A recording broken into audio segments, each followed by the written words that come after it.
Everything you're about to see comes from U.S. government documents. April 16, 2013. North Korea's first satellite passes over the Washington, D.C. New York City corridor. Its orbit, looping from south to north, evades early warning radar. A U.S. congressional committee discloses, if it contains a nuclear warhead, it's at the optimum altitude and location for an electromagnetic pulse over the mainland, one that would threaten the eastern power grid, likely knocking out 75% of American electricity. But the bomb didn't go off. On that same day, though, something did happen 3,000 miles to the west. Just after midnight, an unknown individual broke into an underground vault outside San Jose, California, and cut telephone cables. Soon after, surveillance footage at a nearby electrical substation shows sniper fire targeted key transformers. The site is a link to power in Silicon Valley and the western grid. For 19 minutes they fired, and a minute before police arrived, they fled. It took workers 27 days to repair the substation. A blackout of Silicon Valley infrastructure was avoided only after power was rerouted around the site. These were not amateurs taking pot shots, a Pacific Gas and Electric executive said. This was a dress rehearsal. County sheriffs reported a month before a man dressed in black was seen in a nearby field, prompting a search that came up empty. Fast forward 3 months. The North Korean freighter Changchungang travels through the Gulf of Mexico with 50-year-old Soviet surface-to-air missiles mounted on their launchers under bags of sugar. Officials found them only after the freighter was returning to North Korea through the Panama Canal. The missiles weren't nuclear, but they were designed to deliver a 10-kiloton warhead, something the Congressional EMP Commission calls a nightmare scenario, since such an attack could be anonymous. So, what are EMPs? Why has the Department of Homeland Security been more focused on them in the last 24 months? We cover unknown declassified files. Subscribe to join us.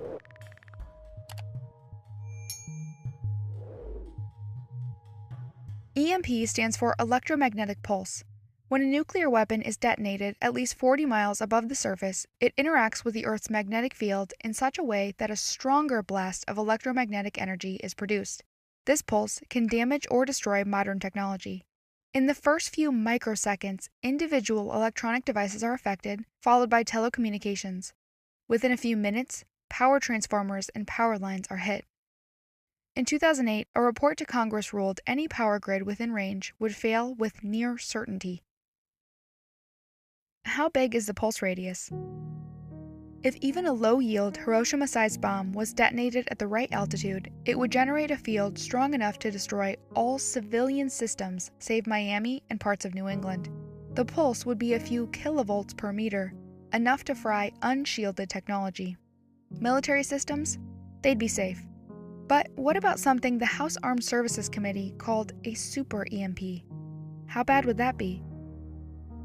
In 2004, Russian generals familiar with post-Soviet weapons disclosed the country had an EMP capable of 200 kilovolts per meter at the center and 50 to 100 at the edges.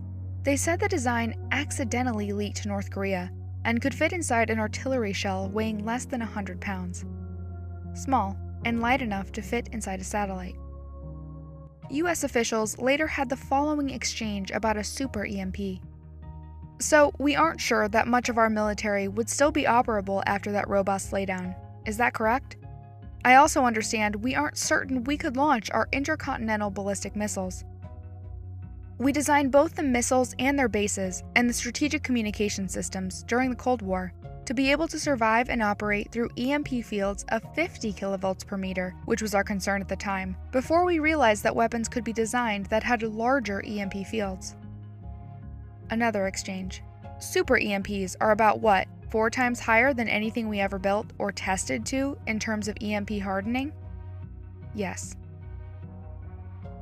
Is this just fear-mongering? Are there actual attack scenarios experts think are possible?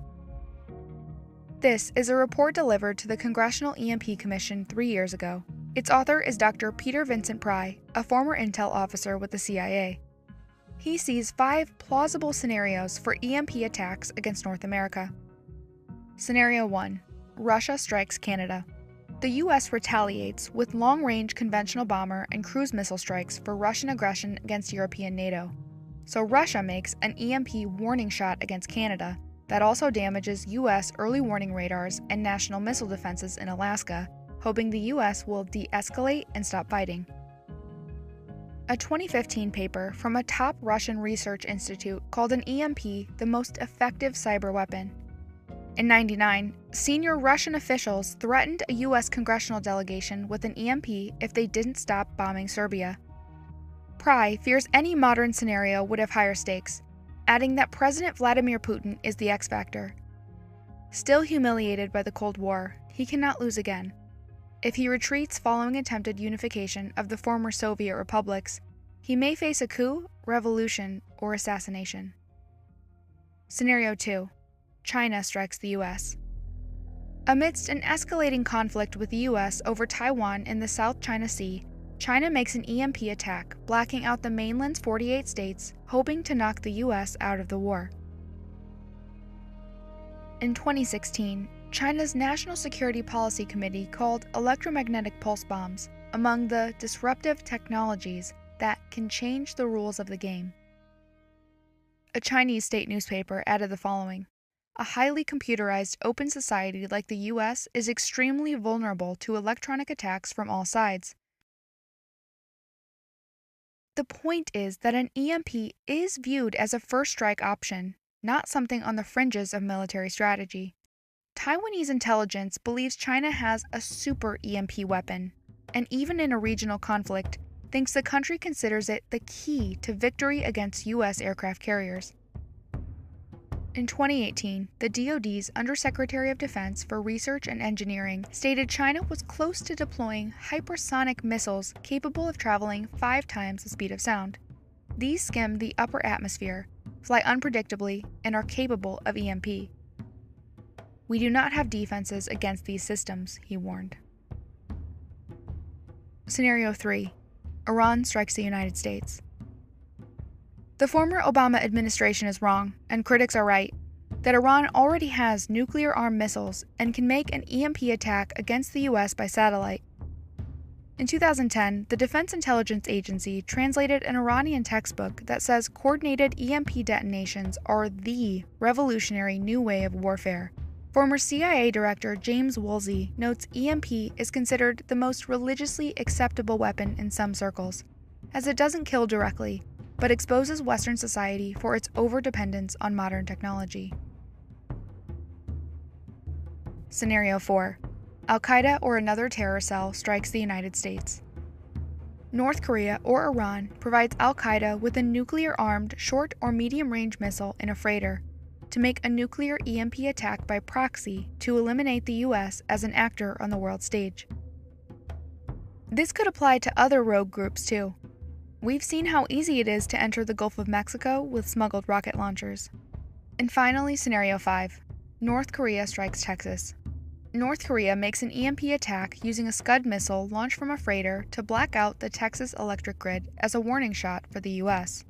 In 2013, a state paper published a photo with plans to strike the U.S. visible in the background. One hypothetical trajectory is from North Korea to Austin, Texas. Not pictured is a much shorter and more reasonable, by U.S. intelligence estimates, trajectory from the Gulf to Texas. We've now talked about attack scenarios, but how exactly would an attack propagate? The obvious victim is electricity itself. A 2008 Congressional Committee report stated the existing U.S. grid operates near capacity limits. A modest upset to the system can cause functional collapse. All 3 phases of the grid are exposed in an EMP. Generation. Power plants built in the last 2 decades have microprocessors and electronic sensors that would fail when hit by a pulse. Transmission. Power travels through lines and substations to homes and businesses. A 1989 solar storm, orders of magnitude smaller than an EMP, knocked out power in England and North America. Magnetic fluctuations damaged transformer cores. A power plant in New Jersey would have been down for a year, but luckily there was a replacement transformer nearby. It's unclear how many backup transformers the US has. We couldn't find a count. But the Federal Energy Regulation Commission claims if just 9 of the 55,000 substations in key locations were destroyed and 1 transformer manufacturer was disabled, the entire US grid would be down for at least 18 months, probably longer.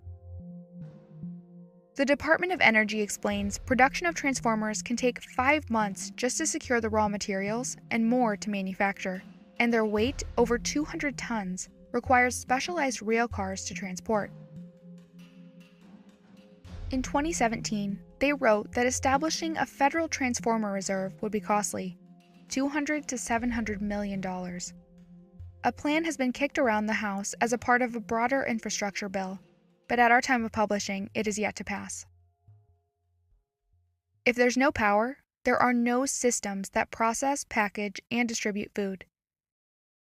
Agriculture requires power for irrigation, and farm equipment requires gas that requires power to be transported. An EMP would prevent food processing facilities from working, and preservation would be impossible without refrigeration. The typical supermarket needs resupply every 1 to 3 days. Distribution of food to supermarkets may be the weakest link after an EMP, according to experts. In 2002, Hurricane Lily collapsed Louisiana food infrastructure, forcing food to be shipped from Texas and Mississippi. But what happens when storage fails everywhere at the same time? One imagines using generators to power production of essential foods would be an immediate priority for the government. But will we be able to feed 330 million people? That hasn't been analyzed as far as we can tell. North Carolina has an EMP response plan, but it's private due to sensitive information. We aren't aware of a national food response plan. Water may be an even bigger issue. Early water infrastructure relied on gravity, but the invention of the electric water pump last century changed that. Today, electricity powers pumps, valves, and filters designed to purify and deliver water to homes. The Congressional EMP Committee admits little analysis has been done on this risk, but it's concerning. 75% of the U.S. population gets water from 15% of the systems, creating chokeholds in urban areas that, if they fail, cut off water for large geographic areas. But there is a silver lining: transportation. Sci-fi usually paints a picture of cars failing on the freeway and planes falling out of the sky. But a real EMP wouldn't cause that.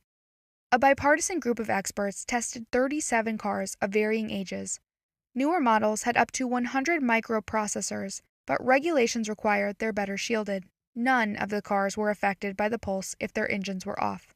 When turned on, just 3 of the 37 experienced motor failure. In a real scenario, these would have glided to a stop and simply required a restart. They did not fail permanently. It's expected trucks would also survive. But the group had a dimmer outlook for railroads. They found the majority of railroad control centers would fail in a super EMP, and without that, train orders that defined what gets carried where cease. With no orders, train yards must operate manually at less capacity. Transporting food, water treatment chemicals, and coal to power plants would be top priorities, but trains would only be able to operate at 10 to 20% normal capacity for the first week or two after an EMP. The study also met with Boeing. The general conclusion is most, if not all, commercial aircraft have enough redundancies to stay airborne. For example, digital flight controls are backed up by analog. Manufacturers also shield electrical cables with EM interference in mind. The bigger concern is radar would fail across large areas, forcing planes to rely on towers to land. With 5,000 planes above the U.S. at any given moment, there may be mistakes made. What about the fuel that powers these vehicles? An entire video could be made on the dangers oil and gas faces. Refining and delivery would be prioritized after an attack, likely to key military facilities. But refineries, transportation systems, and point-of-sale stations all require electricity. Without computer controls, loss of pressure could occur in some areas, leading to loss of service in entire regions. Hoarding would also probably be an issue, though we haven't found a report discussing this. How reliable fuel delivery is ultimately a major unknown. If this crisis happens, would you be able to call your loved ones or coordinate with people you know to make a plan? That seems to be another issue. Elevated call volume after September 11th rose 12 times above normal, taxing cell networks. 92% of calls didn't go through. Recent studies suggest a portion of calls would continue to go through after an EMP and increase as call volume dropped after the event. But cell towers run on electricity, and many have battery or generator backup for only several days. Beyond that, networks would fail as backups fail, and there's no federal requirement for towers to even have backups. This is hardly an exhaustive list. Banking, emergency services, satellites are other areas of concern. But the point is this: an EMP attack is a risk that, for some reason, doesn't really hit mainstream consciousness too often. Awareness drastically lags the risk. When multiple countries state it is the way they'd attack the US, this shouldn't be on the margins when we consider what a future war looks like. A 2019 executive order asked the federal government to improve the country's ability to recover from an attack. It ordered the Department of Homeland Security to assess critical infrastructure and create a list. It also ordered the Department of Energy to work with Homeland, the DoD, and the private sector to submit a bi-yearly report on the options available to improve resilience. Don't get us wrong, government awareness is important. But we'd like to see more concrete actions taken to develop a strategic transformer reserve and a coordinated plan with sign-off from all mainland states over which services will be prioritized in a recovery. We're not trying to alarm you. And if an EMP does happen, treat others with kindness. Work together with your neighbors to make sure critical services in your area continue peacefully. A 2017 report suggests this may be more likely during political uncertainty. For some reason, not many are talking about this. And again, it's not our intent to fearmonger, but make sure you're aware of this information. So don't panic, but be aware. Let us know what you think in the comments. Thanks to our patrons, including Joel Alexander. If you want to support our weekly episodes, consider joining us on Patreon. We'd also appreciate it if you share this video with your friends and family. Thanks guys, see you next time.